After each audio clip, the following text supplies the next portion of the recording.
민수기서 28장 16절에서 23절까지입니다. 이스라엘 달력은 절기로 가득 차 있습니다. 그 절기가 뭐냐? 바로 기념일입니다. 우리들의 달력에도 기념일이 있을 거예요. 내 기념일, 내가 꼭 기억해야 될 사람들의 기념일들. 그런데 왜 우리는 남의 나라 기념일을 기억해야 되는가? 그것은 우리와 깊은 관계가 있기 때문에 그렇습니다. 이스라엘의 모든 기념일은 전부 구원과 관계가 있습니다. 구원의 은혜를 감사하는 것입니다. 우리 예수 믿는 사람도 하나님 앞에 드리는 모든 예배가 다 구원과 관계가 있는 예배입니다. 구원과 상관없이 사람이 세운 목적이든지 아니면 우리들끼리 좋아하고 기뻐하자고 드리는 예배는 그건 의미가 없는 겁니다. 모든 예배는 주님께서 우리에게 주신 구원에 감사하는 예배인 것입니다. 매일마다 드리는 아침 저녁으로 상번제, 또 매주마다 드리는 안식일 예배, 매월 초에 드리는 월삭절기, 1년에 몇 번씩 있는 6월절, 무교절, 7.7절, 나팔절, 속죄일, 장막절, 이런 절기들, 그 이스라엘의 절기 가운데 이 가운데 3대 절기를 6월절, 7.7절, 그 다음에 장막절 이렇게 부릅니다. 우리가 누군가로부터 도움을 받았든지 정말 감사한 어떤 사건이 있을 때 우리는 어떻게 하든지 그걸 잊지 않으려고 노력을 합니다. 고마워해달라고 말하지 않아도 고마워합니다. 감사의 마음을 표시하려고 합니다. 우리가 하나님의 구원의 은혜에 대한 영적인 신앙적인 반응이 뭐냐? 그게 바로 하나님 앞에 드리는 예배다 하는 겁니다. 이스라엘의 달력 가운데 첫 장을 열면은 1월달이 6월절로 시작이 됩니다. 첫째 달 14일이 6월절입니다. 6월절은 하루입니다. 14일날 하루가 6월절이에요. 그 다음부터 일주일 동안이 무교절이에요. 그래서 유대인들은 그냥 6월절 하면 6월절과 무교절을 그냥 합쳐서 그렇게 부릅니다만은 엄격히 말하면 6월절을 지낸 다음에 무교절을 일주일을 지냅니다. 6월은 넘어간다. 이스라엘 백성들이 애굽에서 나오던 날 어린 양을 잡습니다. 애굽 전역의 모든 장자들이 다 죽어갑니다. 그날 밤에 애굽의 모든 장자는 다 죽었습니다. 이스라엘도 애굽에서 살고 있을 때이기 때문에 어느 집이든지 장자는 다 죽어야 됩니다. 그런데 어린 양을 잡아서 피를 문설주에 바른 그 집은 죽음을 면하게 됩니다.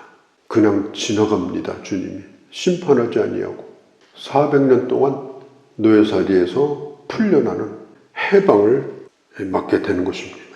우리가 죽어야 되는데 어린 양이 죽었습니다. 장자가 살아났다고 하는 것은 이스라엘 전체가 살아났다는 걸 의미합니다. 그 구원에 감사하는 그 절기가 바로 이게 6월절이에요. 6월절은 식사로부터 시작이 됩니다. 양을 잡아가지고 온 가족들이 절차를 따라서 식사를 하게 되어집니다. 그 다음에 하나님 앞에 제물을 드립니다. 제물은 수송아지 2마리, 순양 1마리, 특별히 1년 된 수양 7마리, 그걸 가지고 소제와 속죄제를 드립니다.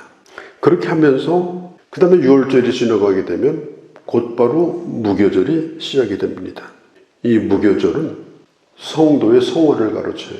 6월절은 성도의 구원입니다. 예수 그리스도의 피로 말미암아 우리는 구원을 받은 하나님의 사람들입니다. 그러면 구원을 받은 것으로 끝나느냐? 그렇지 않습니다. 성화가 시작됩니다. 지금 죽어도 천국 가는 사람들이 예수 믿는 사람이지만 우리는 지금 죽지 않고 살아있는 사람들입니다. 왜 살려주셨느냐? 광야에 훈련이 필요하기 때문에. 그 훈련은 왜 하는 거냐? 하나님의 백성답게 성화시키기 위해서.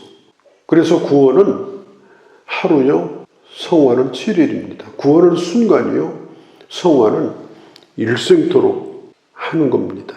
누룩이라고 하는 것은 조금만 들어가도 발효가 돼가지고 모양을 다 변형시켜버려요.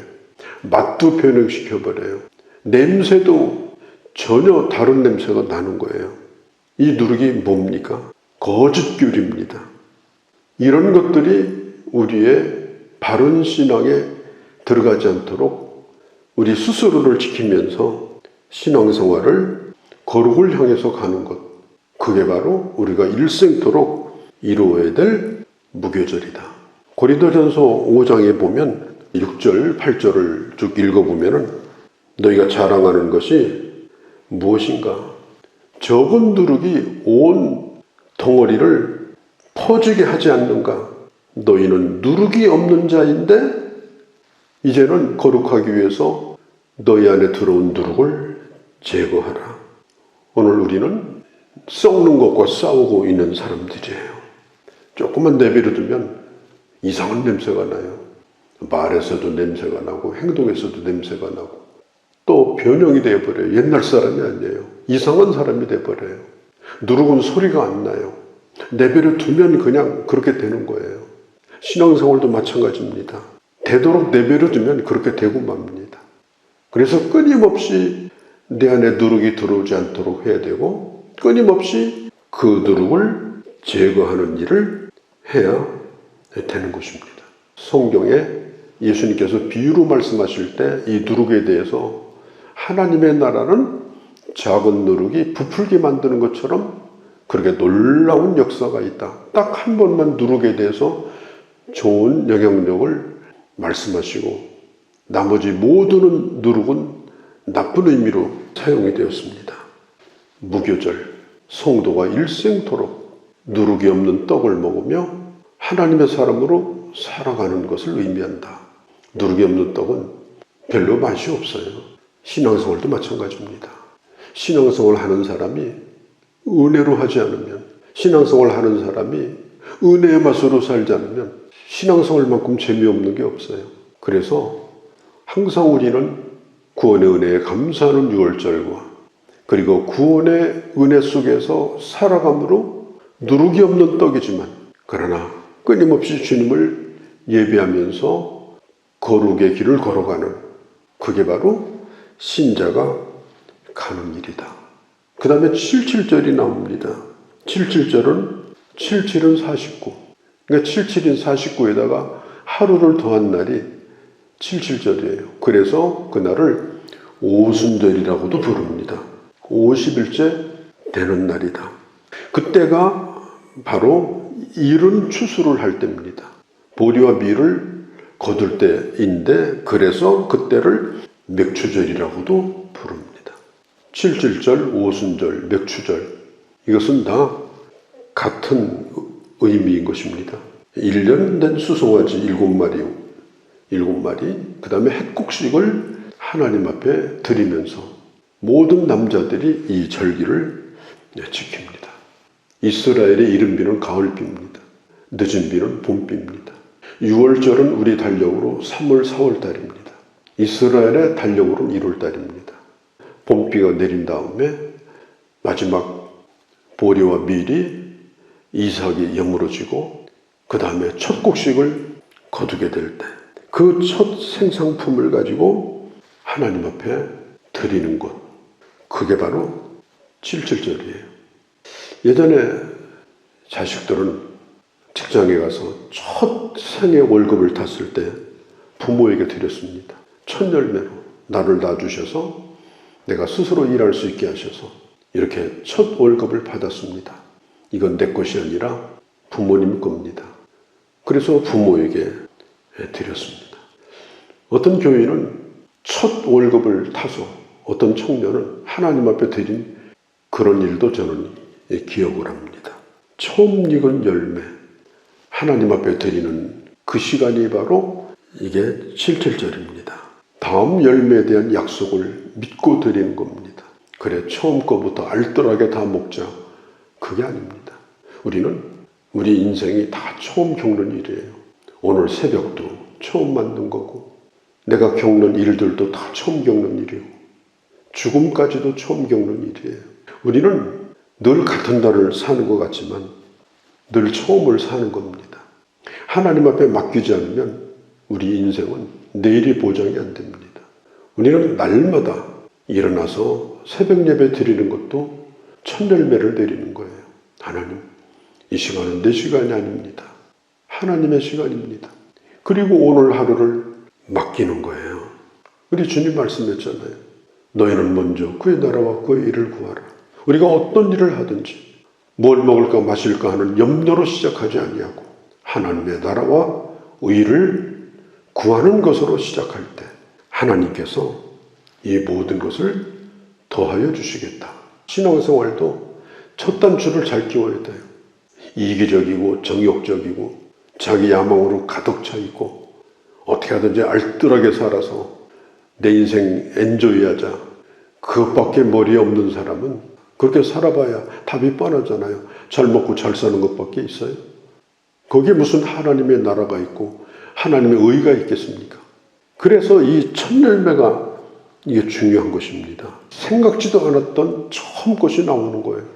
어떤 나무를 심었는데 처음 열매는 역사에 없는 열매가 새롭게 생긴 것입니다. 우리 인생도 마찬가지입니다.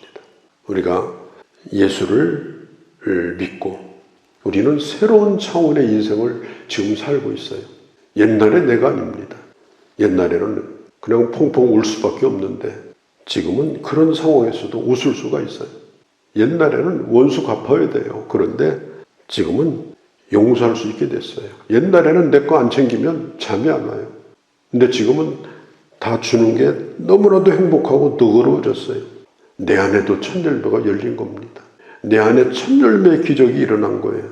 그래서 새롭게 된 내 삶을 하나님 앞에 드리고 싶은 마음이 스스로가 생기는 것입니다. 이것을 교회에 적용을 하면 6월절 사건 이후로 1300년이 지난 다음에 예수님께서 이 땅에 오셨습니다. 죽으시고 부활하시고 40일 동안 이 땅에 계시다가 승천하시고 승천할 때 주님께서 성령을 약속하시고 10일 후에 성령이 임합니다. 부활 이후에 50일 만에 성령이 임합니다. 그날이 언제냐? 바로 부활의 첫 열매가 맺은 그 다음 50일째가 바로 오순절이었습니다. 그 오순절날 교회가 탄생했습니다. 교회는 예수께서 부활하신 다음에 이 땅에 태어난 첫 열매가 바로 교회입니다. 교회는 기적입니다. 구원받은 하나님의 사람들이 모여있는 이 공동체가 교회인데 그 교회에 속해 있다고 하는 것이 하나님의 축복입니다. 그리고 그 교회를 통해서 하나님께서 하나님의 역사를 오늘까지 이루고 계신 거예요. 모든 예배는 하나님 앞에 드리는 구원에 대한 감사 예배입니다.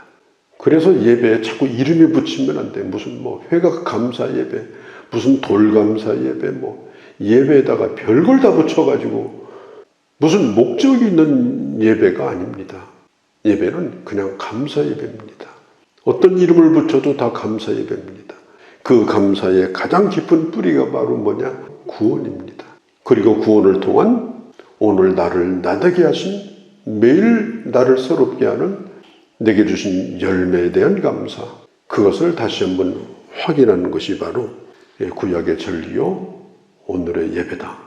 이것을 다시 한번 우리가 생각하고 우리 하나님 앞에 이런 절기가 우리 생애에 끊임없이 이어지고 하나님 앞에 영광이 되어지는 그런 귀한 주의 자녀들이 되어주시기를 바랍니다. 거룩하신 우리 아버지, 죽을 수밖에 없는 장자를 살려주시고 또 장자된 우리를 그 피로 말미암아 구원하셔서 오늘 나를 하나님의 자녀가 되게 하심을 우리는 날마다 생각하고 매주마다 생각하고 매 달마다 생각하고 절기 때마다 생각하고 그리고 내게 주신 그 열매로 하나님 앞에 또한 감사하며 아버지 거룩의 길을 걸어가고 그 길 가운데 하나님이 일으켜주는 내 삶의 기적 속에서 하나님 앞에 모든 것을 첫 것으로 드리고 하나님 앞에 영광을 돌리면서 살아가는 그런 저희가 되도록 은혜 베풀어 주시옵소서. 우리 주 예수님의 이름으로 기도하옵나이다.